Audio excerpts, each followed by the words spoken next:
Hello students, Radhe Radhe. तो आज की क्लास में हम डिस्कस करने वाले हैं ए वाला क्वेश्चन।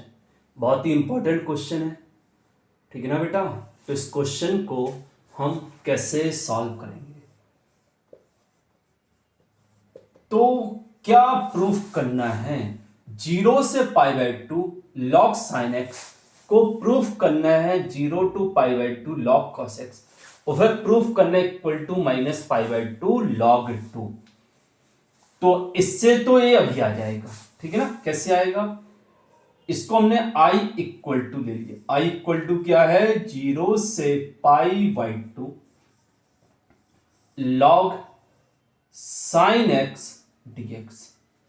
तो जैसे ही इसमें P4 प्रॉपर्टीज लगाएंगे, प्रॉपर्टीज P4 प्रॉपर्टीज क्या होती है, प्रॉपर्टीज का नाम है यदि 0 to a और f of x dx हो तो हम क्या लिख सकते हैं, x की जगह अपर लिमिट -x लिख दो।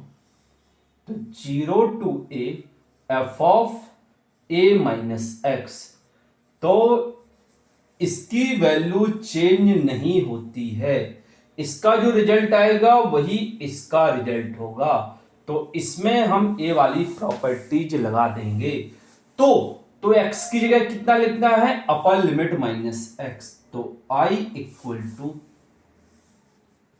0 to π/2 log sin π/2 -x और dx, ऐसा लिख देंगे। अब साइन 90 माइनस थीटा क्या होता है, साइन 90 माइनस थीटा क्या होता है, तो 0 से π/2 log cos x dx, ठीक है बेटा। तो ए प्रूफ हो गया। अब इसको लाना है, तो जो पहले आई था A1 हो गया, A2 हो गया। अब हम क्या करेंगे, P4 के पहले जो था, P4 अप्लाई करने के बाद जो बना, उन दोनों को ऐड कर देंगे, ऐड करने पर i प्लस i कितना हो जाएगा, 2i, और 0 to π/2 इसे लिख देंगे log sin x, ठीक है। फिर इधर क्या है, प्लस log cos x, ठीक है। दोनों के इंटीग्रेशन की लिमिट सेम है, तो दोनों में एक ही बार इंटीग्रेशन साइन लगा दिया। पहले इसको लिख दिया, फिर इसको। अच्छा, log और log के बीच में प्लस है। जब दो log वाले टर्म प्लस में हैं तो उनका जो इनपुट होता है वो किस में कन्वर्ट हो जाता है, आपस में मल्टीप्लाई हो जाता है। तो ये क्या आ जाएगा, 2i इक्वल टू 0 to π/2, और ये हो जाएगा log sin x into cos x। कोई प्रॉब्लम बेटा, समझ में आ गया, अच्छे से समझ में आया। अब इसके बाद क्या करेंगे, देखिए बेटा ऊपर से पूरा क्लियर हो गया है। चलिए इसको हम इरेज कर देते हैं, अब देखिए ये क्या बन गया, log sin x into cos x बन गया। एक काम कर सकते हैं, इसमें 2 का इंटू और 2 का डिवाइड किए दे रहे हैं, तो ये आ जाएगा 2i इक्वल टू, तो 0 से π/2 log क्या करेंगे बेटा, ऊपर 2 का into 2 sin x into cos x upon में 2 और dx, ठीक है बेटा। तो ये आ जाएगा 2i equal to 0 to π/2 log, इसको क्या लिख देंगे, इसको लिख देंगे sin 2x अपॉन 2। तो ये sin 2x बन जाएगा बेटा, अपॉन 2 dx। अब हम क्या करेंगे, यहां पर log m अपॉन n की प्रॉपर्टीज लगा देंगे। तो क्या आ जाएगा बेटा, 0 to π/2 log साइन 2x और dx। क्लियर बेटा? फिर क्या होगा, a माइनस लॉग 2 हो जाएगा, तो कितना आ जाएगा, माइनस 0 से पाई बाई 2 लॉग 2। क्लियर बेटा? समझ में आ गया? यहां पर क्या किया, लॉग m अपॉन n की प्रॉपर्टी लगाई, तो log m minus log n। Clear? अब देखिए, अब हम क्या करेंगे, इसको हम I1 ले लेते हैं। क्या ले लेते हैं, I1। ठीक है ना बेटा? इसको हमने I1 मान लिया, तो I1 को सॉल्व करना है, क्योंकि ये तो सॉल्व हो ही जाएगा, डायरेक्ट सॉल्व हो रहा है। log 2 कांस्टेंट आगे आ जाएगा, फिर 1 का इंटीग्रेशन x। पहले इस पर फोकस करते हैं। तो I1 equal to 0 to pi by 2 log sine 2x dx। सबसे पहला काम, 2x को हम t सब्स्टिट्यूट कर देते हैं।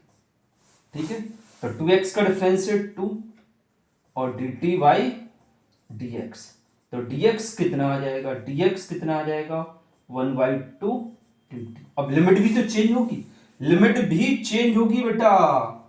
तो लिमिट कैसे चेंज होगी, जैसे ही x की जगह 0 पुट करेंगे तो t की वैल्यू 0 आ जाएगी, t की वैल्यू 0। और x की जगह पाई बाई 2 पुट करेंगे, x की जगह पाई बाई 2 पुट करेंगे तो 2 से 2 कैंसिल हो जाएगा, बचेगा पाई, तो इधर पाई आ जाएगा, और ये हो जाएगा लॉग साइन टी।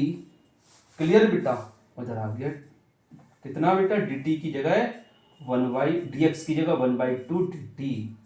अब क्या करेंगे, 1/2 आगे पहुंच जाएगा, तो I1 कितना बन गया, 1/2 I1 कितना बन गया, 1/2 0 से pi by 2 log, sorry 0 to pi है बेटा, 0 टू पाई और लॉग साइन टी और डी टी।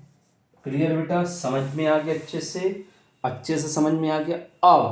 अब थोड़ी ध्यान दीजिए, अब हमने एक प्रॉपर्टीज पढ़ी थी, यहां समझा देते हैं। क्या प्रॉपर्टीज है, इफ, पहले प्रॉपर्टी लिख देते हैं, 0 से 2 पाई एफ ऑफ एक्स, 0 से 2a F of X dx। इसको लिख सकते हैं, अपर लिमिट से 2 इधर बाहर ले लो, तो ये क्या बन जाएगा, 0 to a F of X dx। But ऐसा कब कर सकते हैं, 0 to 2a F of X dx है, तो ऊपर जो 2 है उसमें से 2 आगे मल्टीप्लाई में ले लो, तो इधर a बन जाएगा। ठीक है, और ये एफ ऑफ एक्स। ए कब कर सकते हैं, यदि x की जगह अपर लिमिट माइनस x लिखते हैं और फंक्शन में कोई चेंज ना हो। ठीक है बेटा, तब ऐसा कर सकते हैं, x की जगह 2a माइनस एक्स लिख दो और fx ही बन जाए, तो ऊपर से हम 2 कॉमन ले लेते हैं। अब देखो इधर पर क्या है, पाई, क्या t की जगह है, देखो बेटा अब यहां पर लिख देंगे ब्रैकेट में लॉग साइन, चेक करके देखो, साइन टी की जगह पाई माइनस टी लिख के देखो, टी की जगह पाई माइनस टी लिख के देखो, तो ये क्या बन रहा है, लॉग साइन टी। मतलब क्या हुआ, इसमें ये वाली प्रॉपर्टीज हम लगा सकते हैं, क्योंकि इसकी जगह अपर लिमिट माइनस दिस लिखने पर फंक्शन जैसा था वैसा बन रहा है, तो अपर लिमिट से 2 कॉमन ले लो, तो इधर क्या आ जाएगा बेटा, पाई बाई 2। क्या आ जाएगा इधर पर, पाई बाई 2। तो क्लियर हो गया? अब देखिए आगे, इतना समझ में आ गया, इतना समझ में आ गया, तो ये क्या बन जाएगा, I1 क्या बन गया, I1 क्या बन गया, क्या था 1/2 और t की जगह पाई माइनस टी लिखने पर साइन टी आ रहा है, साइन टी आ रहा है, तो इसमें से 2 बाहर ले लो, क्या बचा, 0 to pi by 2 log sine T और डी टी, इससे एक कैंसिल हो गया। तो I1 की वैल्यू कितनी आ गई बेटा, 0 टू π/2 log साइन टी और डी टी। यदि हम वेरिएबल चेंज करते हैं, एक किसकी फॉर्म में, टी की फॉर्म में, यदि इसे आर की फॉर्म में कर दें, पी की फॉर्म में कर दें, एक्स की फॉर्म में कर दें, वाई की फॉर्म में कर दें, तो इसकी वैल्यू चेंज नहीं होती है। तो I1 को हम 0 से π/2 log साइन एक्स dx भी लिख सकते हैं क्योंकि टी की फॉर्म में था, इसे एक्स की फॉर्म में कन्वर्ट कर दिया।